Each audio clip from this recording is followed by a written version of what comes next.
Want to advertise your business in a cost-effective way? It's time to give podcast advertising a try. Research shows a high rate of podcast listeners made a purchase as a result of an ad they heard on a podcast. Visit podbean.com/brands to launch a cost-effective podcast advertising campaign in minutes. That's podbean.com/brands.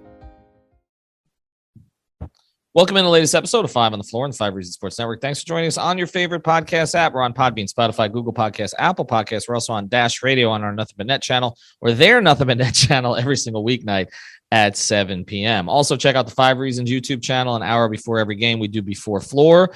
And then right as the game ends, Royal Shepherd, Gad, Ariel, Ricky, and the crew do Post Up 5R. Also, check out 5reasonsports.com, the latest takeaways from Brady Hawk. Sometimes I feel like they're there before the buzzer even sounds, and we do not have a paywall there. And check out the great sponsors of the 5 Reasons Sports Network. If your company is looking for IT, this is where we send you. CPT of South Florida, which has been providing small and medium businesses with the technology they need for decades. They specialize in cloud hosts and phone systems and managed IT. If you own a small or medium business and you're looking to save money on your monthly phone and internet costs, you got to give TJ a call right now. He's been helping South Florida businesses save thousands per month. He can do the same for you. Here's the phone number, 954-966-2766. That's 954-966-2766. He also rocks a 5 Reasons Sports hat now. So ask TJ about that. And he's got this deal, 25% off cloud phone service, including free phones and the first 2 months of service free. So deal with an owner, not a sales rep. Give TJ a call over at CPT. Again, it's 954-966-2766, or visit the website at cpt-florida.com. And now, tonight's episode. Down to Biscayne. Yeah. 5 on the floor, ride for my dogs. Where here's the thing, you can check the score. Hustle hard, couple scars, wearing bubble frogs. Just like Butler said, you in trouble, y'all. Kept the floor playing, got an all band. Y'all seen the block, stop with one hand. And Pat we trust, it's power, have the guts. We're here to bring the heat, y'all can hang it up. Welcome to 5 on the Floor, a daily insider show on the Miami Heat and the NBA, featuring Ethan Skolnick, Greg Sylvander, and Alex Toledo, plus others from the 5 Reasons Sports Network. All right, Ethan Skolnick back on 5 on the Floor. I'm here with Alex Toledo. We just finished up the post-game interviews, the Heat and then the Nuggets. Nikola Jokic told me to go play in Serbia to experience a real challenging crowd. The Heat lose tonight, 120. That's on my Instagram page. You want to check that out. The Heat lose tonight, 120-111 to a Denver Nuggets team that had lost 6 in a row. They lose tonight without Tyler Herro, who is still sick. They're listing it as body soreness. It's an interesting way to talk about an illness. I don't know if that's because they're trying to say that he doesn't have COVID. I'm not really sure why they're listing it that way. And then Jimmy Butler, who hurt his tailbone when he fell against Chicago, so he was questionable coming in. He doesn't play. The Heat get off to a terrible start tonight. They're down 32-23 after the first quarter. They're down 63-43 at the half. Better in the third and fourth quarters, but every time that they made a run, the Nuggets pushed back. But listen, I'm just going to address some of the other guys here quickly, and then Alex and I are going to get to the 2 guys who matter, okay? Caleb Morton had 18 tonight. Kyle Lowry had 17 points and 14 assists. Gabe Vincent had 14 after a slow start. Max Strus, I thought, played pretty well, made 6 of 12 threes. Actually, all of his shots were threes, ended up with 19. Dwayne Dedmon had 8 points and 6 rebounds in 11 minutes. The Heat really only played, Spoelstra really only rolled 8 guys tonight. The other one was PJ Tucker, from the ones that we're not going to talk about a whole lot tonight. He had 8 points and 5 rebounds. But the 2 we're going to talk about tonight are Bam Adebayo and Duncan Robinson. And I know that Duncan is more of a hot topic on Twitter, but we're going to start with Bam, and here's why. Okay. He's your franchise player, particularly when Jimmy Butler is not available. And tonight, Bam had 4 at the half. Now, he ends up the game with 24, 13, 6 assists, all right, also 5 fouls and 5 turnovers. 11 of 19 from the floor. Like, if you just looked at this stat line in a vacuum, Alex, you'd be like, wow, he played really well. And then you watch the game. And here's the thing about this is it is confusing, okay? Because we're trying to identify with him whether it is a physical issue, like whether his knee is bothering him. And then today his hand, he was asked about that, but he seemed to be flexing it on the court. He said he was fine. He flexed it for us in the post-game interview room. Or whether it is just what we've talked about a million times here, okay? He's not used to being a lead guy. It's not really in him to consistently be a lead guy. And so as a result, he doesn't look around like we look around when Jimmy and Tyler are not in there and say, okay, Bam, it's your team tonight. But then he did it in the third quarter. And so that's why the physical part for me, it doesn't really hold a lot of weight because he was capable physically of doing it in the third quarter when he had 15 and 5 in the third quarter alone. Why did he not do it in the first half tonight? Jokic was on the floor in the third also. Yeah, it was like that's I don't know what's going on with Bam. It feels tough. It feels like the tendonitis has become the elephant in the room because everybody has noticed game by game that the aggression, not just the aggression, just the bounciness, the athleticism, the explosion just isn't there the whole game. And a lot of times it just seems like he's just a little bit timid. And I think like, although his second half and specifically that third quarter run that he put on almost by himself was fantastic. And he really showed off like what he can be if he were to just put his mind to becoming a scorer on a regular basis. But that first half, other than, some of those plays that he created early in the first quarter for other guys, him and Duncan 2-man game. And we're going to get into that when we talk about Duncan too. Other than that, Bam was just not looking for his shot really at all in the first half and had some of those same struggles that he had against Jokic, except, I thought he looked better this game defensively against Jokic. And we'll get into some of the schematic stuff with the zone later on. But offensively, Bam, if he would have put that engine that he had in the third quarter to use in the first half, and I know it's easier said than done, like this is just a different game. They were playing from behind the whole time. And if Bam would have put together anything close to what he did in the third quarter, it didn't have to be exactly what he did, where he just goes crazy, but anything close to that. And this actually, I think, would have been a close game. They were needing that type of attack mentality, that type of, just the awareness to take those shots when they were given to him, because I was looking at it while we were talking now, and the Nuggets, like, they give up mid-range shots. They're 8th when it comes to giving up mid-range shots and opponent shot distribution, courtesy of dunks and threes. And then on top of that, although they don't allow too many rim attempts, they do give up the worst rim percentage in the league. So I just think they needed, between Lowry and Bam, needed to be a little bit more attack focused from the start, just to kind of loosen things up for everybody else, knowing that you don't have Jimmy and Tyler there, because there's certain parts in the Nuggets defense I just think they took way too long to attack, even though they did a good job of it in the third quarter. It just took way too long. It was too little too late. But I feel like we say that a lot. And, there are certain games over the course of the past couple of years that he's rescued late, particularly when others were not available to kind of settle things like Jimmy, or energize like Tyler does. But when neither of them is in, Bam has to do both. He has to be the guy who settles them, gets to the line, slows the tempo, particularly when they were not playing well defensively tonight. And look, we're very focused on two guys tonight. We should mention, though, defensively, they weren't good enough. Spoelstra was going to a lot of zone, in part because they weren't guarding man. And then when they went to the zone, as both Spoelstra and Spoelstra said it, Caleb Martin said it, Bam said it, that they weren't communicating well enough, that fatigue sets in. Well, fatigue sets in part because they couldn't control tempo tonight. And so also they had 8, okay, which is one of the things we talked about. It's a thin roster. And when you don't have, 2 of your core guys, that's kind of stuff is going to happen. They don't have, Eric said that he planned on maybe playing more, but then the game got away.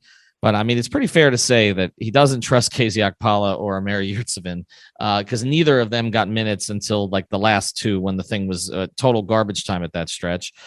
They finished +8. This is why sometimes you can't look at it, the plus numbers, because they finished +8 in a minute 40. So that'll skew some stuff. One thing to what you're talking about there, you mentioned how they couldn't control the pace. What if I told you that the Heat and the Nuggets both made the same amount of field goals tonight? The difference was that the Heat took 17 more shots. That's not usually the way that they play. No, it's not. And of course the Nuggets made a lot more threes. And I was sitting next to free throws. We were sitting next to Israel Gutierrez during the game, and he's like, this is just going to come down to the fact that the Nuggets are going to make more threes. And ultimately, it turned out to be 3 more threes because the Heat made some late, but the Heat were 15 of 44. The Nuggets were 18 of 35. You're not going to beat a team that shoots 51% from 3 on 35 attempts. You're just not going to do it. But just to close the book here on Bam tonight, okay? I just, again, statistically, 24, 13, and 6, okay? There's very few guys in the league who are capable of that. But it's the fact that he's capable of that makes it frustrating when you see him coast through a half without the 2 other guys who have, again, the 2 leading scorers on the team. Okay. And so, I it's getting to the point where, and maybe we're past this point because I feel like we've said this before, like everything else tonight, that, I don't expect it. You come into a game without the other guys, and I just don't expect Bam to take over until it's too late. And if he's going to end up being, your third option, then that means that this leap that we've seen from Tyler Herro needs to take another half leap if this team is going to go where it wants to go. Because if Bam's going to be your third guy, then Tyler has to be one of your top 2 guys. And I don't think you and I expected that this year, but that is what this team is going to require if Bam is going to kind of be stuck where he is right now. Some of these same things we saw too in the first half, getting pushed out of position because defenders know now to swipe at his hands, and that pushes him off of his spot. So that's one thing. And then the other thing is, 3 times tonight, 2 feet in the paint, kicks it out to a corner 3. You liked it a couple of times. I don't like it, even if it's the right play, because of the mindset that it gets him into, which is unaggressive. I would rather he be aggressive. I think it's an interesting conversation, and it's kind of it's good to monitor while we watch the games. Again, like I've been talking about, just watching Bam kind of figure out how to take on this role. Again, he, like you said, he just regarding how long it took for it to happen, he just isn't that guy yet. Like, I think it's become more clear than ever that he's not at that level than Jimmy and Tyler are as scorers. And I want to emphasize again even more what I was talking about before with the types of shots that the Nuggets give up are the exact types of shots that Jimmy and Tyler thrive at. So just having one of those 2 guys to either kill him in the mid-range a little bit or to get to the rim, whether it's Jimmy or Tyler, I think would have made it a lot easier for Bam and wouldn't have put so much pressure for Bam to be that guy in the first half. But it's hard to not want more. Like you said, like, I want to have perspective with it because it's like we've seen Bam get better every single season. And then again, this season, we've seen that he's become more aggressive with the mid-range. It's more like he hasn't put it all together yet, even though the stat line keeps going up. The impact is still there at a high level. He's getting better on offense. He's adding stuff.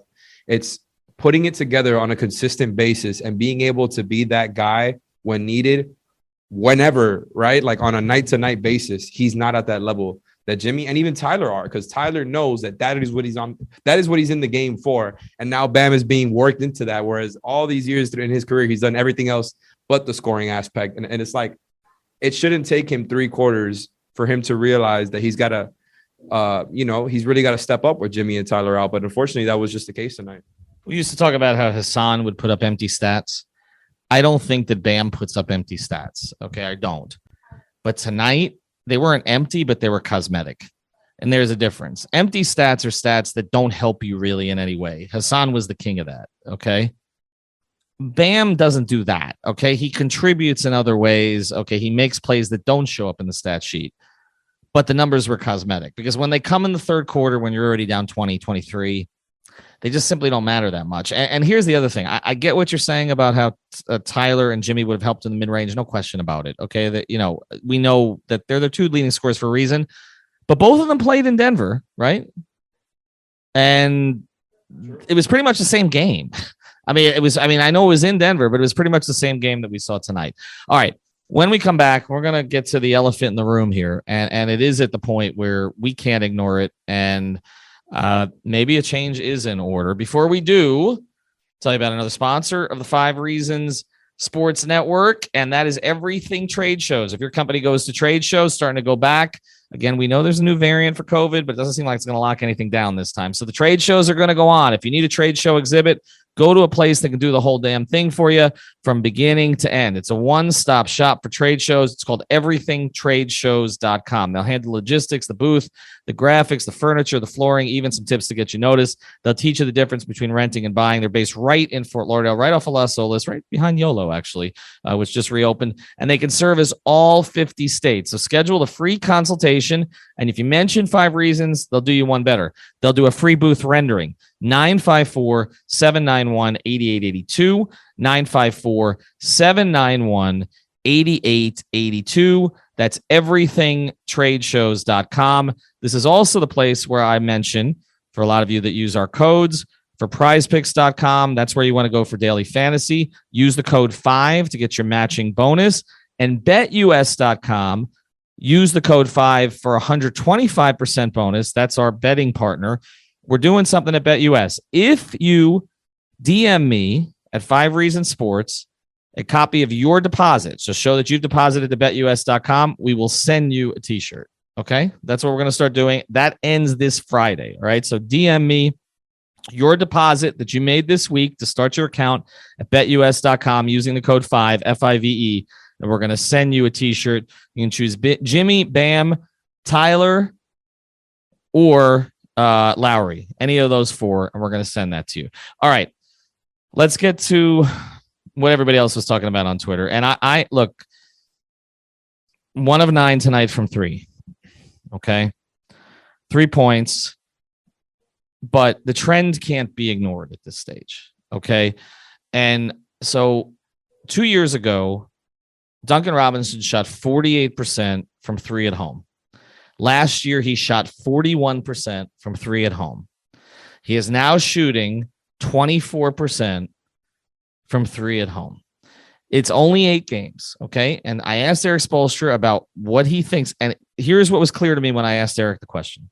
He knows the number, okay? I always know when he knows or he doesn't know, but he said, I don't really have an answer for you. But it's not like he was like, oh, I wasn't aware of that, okay, or anything like that. He knows Duncan is struggling more at home for some reason. Duncan Robinson is shooting 38% from 3 on the road. Now, I know the Heat have lost a lot of those games, so it's kind of gotten pushed aside, but he's actually shot in a pretty reasonable percentage. Okay, maybe some of them were after the game was decided, etc. But he shot 38% is representative of what he's done over the course of his Heat career. 24% is not. Let's start here. What is your theory on it? And then we're going to handle after that, so don't get to it yet, is what do they do about it?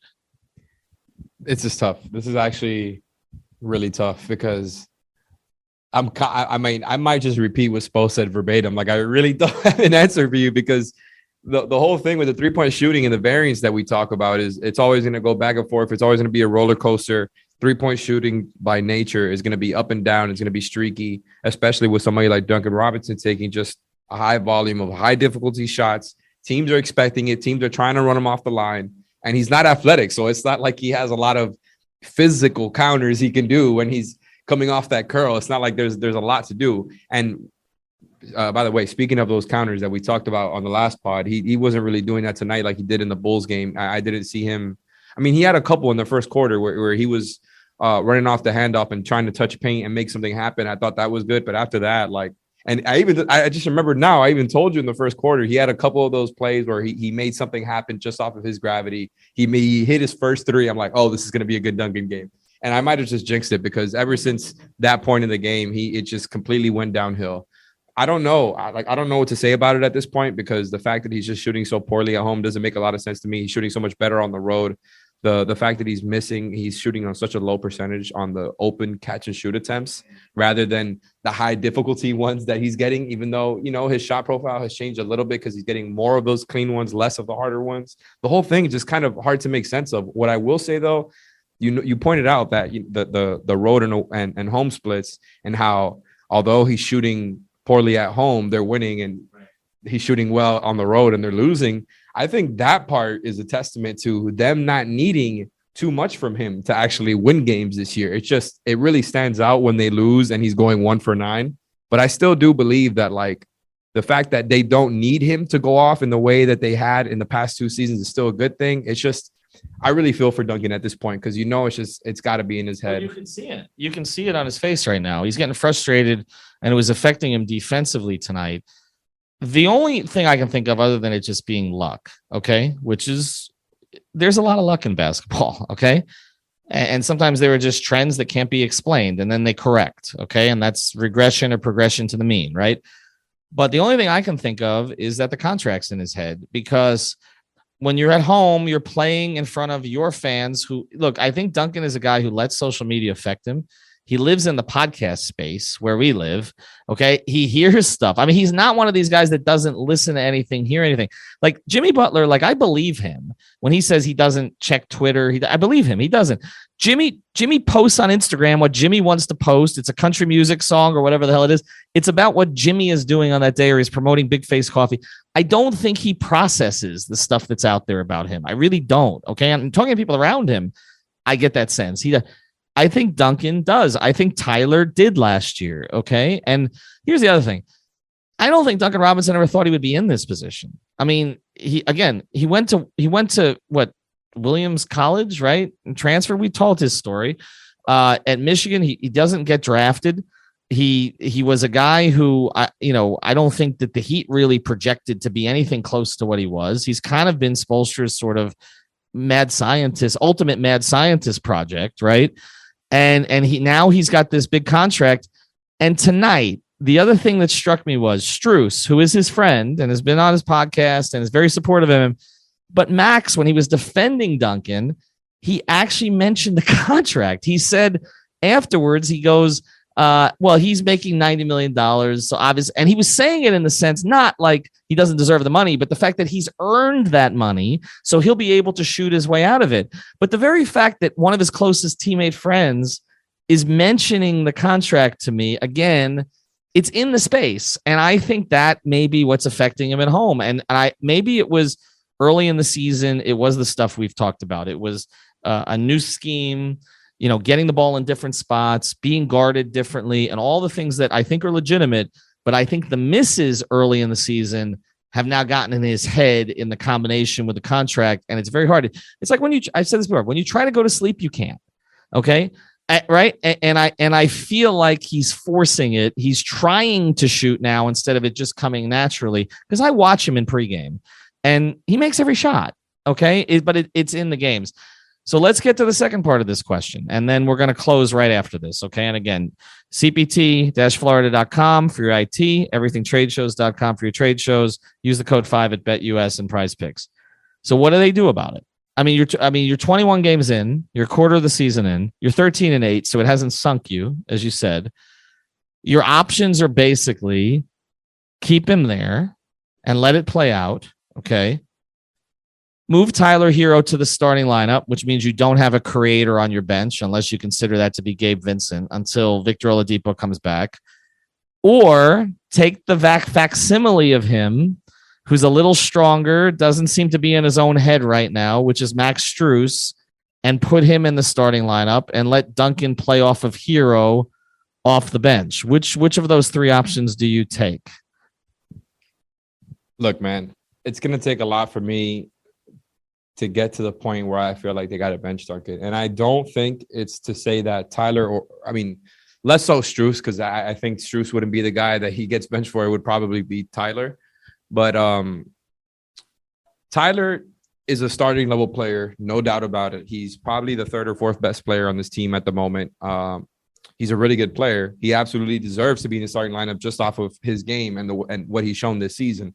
I just don't know if that's the best way to maximize the two guys. I love what the role that Tyler's been playing in, and I think he loves it too because he's always playing with at least one or two of those other all-star guys.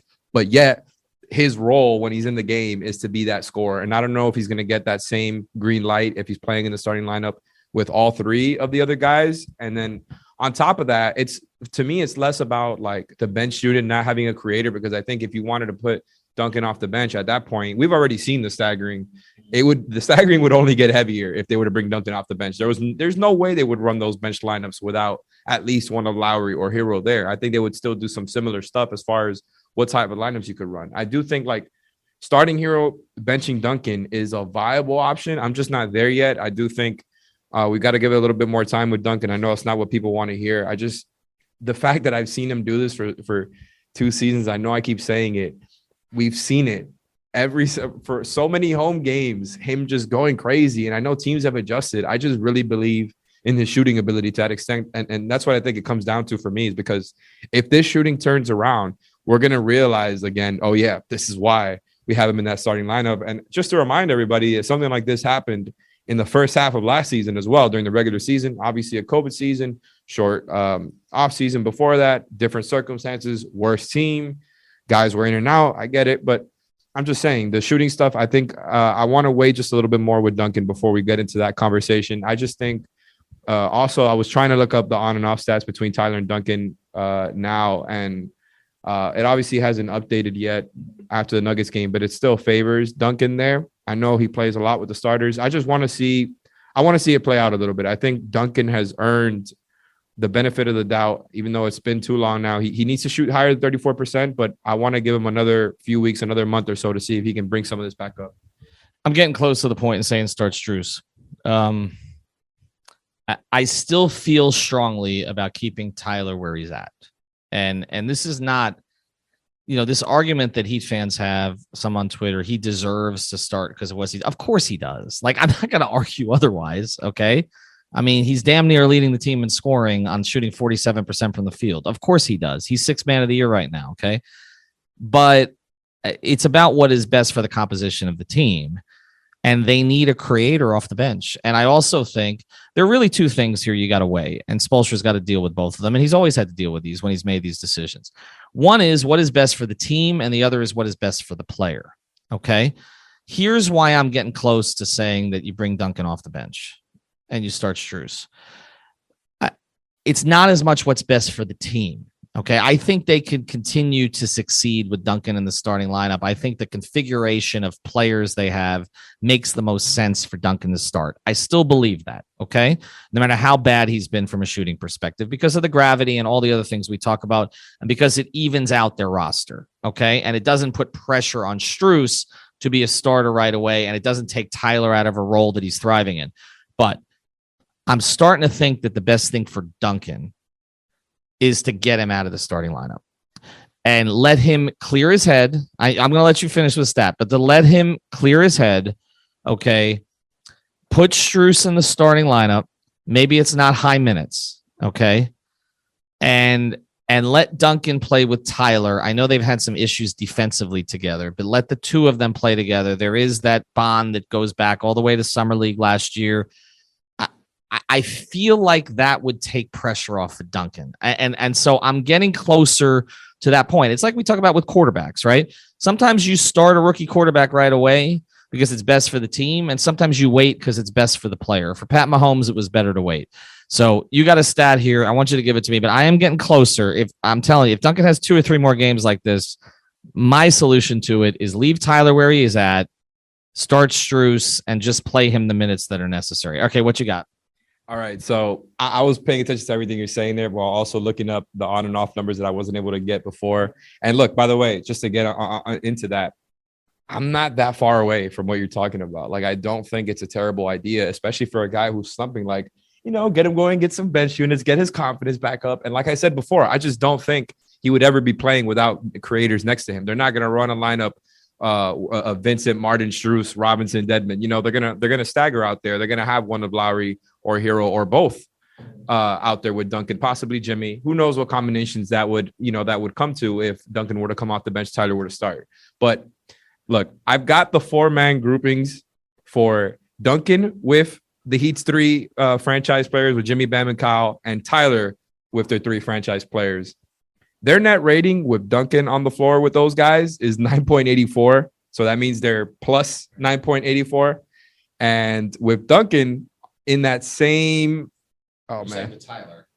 Yeah, no, I'm sorry about that. With Duncan, it was 9. And now with Tyler, it was negative 11.38 net rating. So that's a 20-point swing in net rating. Again, Tyler closes a lot. So that's what a lot of those numbers are pointing to, is him getting hunted in the 4 quarters. They haven't been great in those 4 quarters. it's just a huge swing when you talk about 20 points. And then when you mentioned the Duncan and Tyler combination, I looked those two up, and just the 2-man lineups when they're on the floor together, it's a very small sample size, but it's negative 145. And that's the way to close. Have a good night, everybody. Thank you for listening to the 5 on the Floor on the 5 Reasons Sports Network.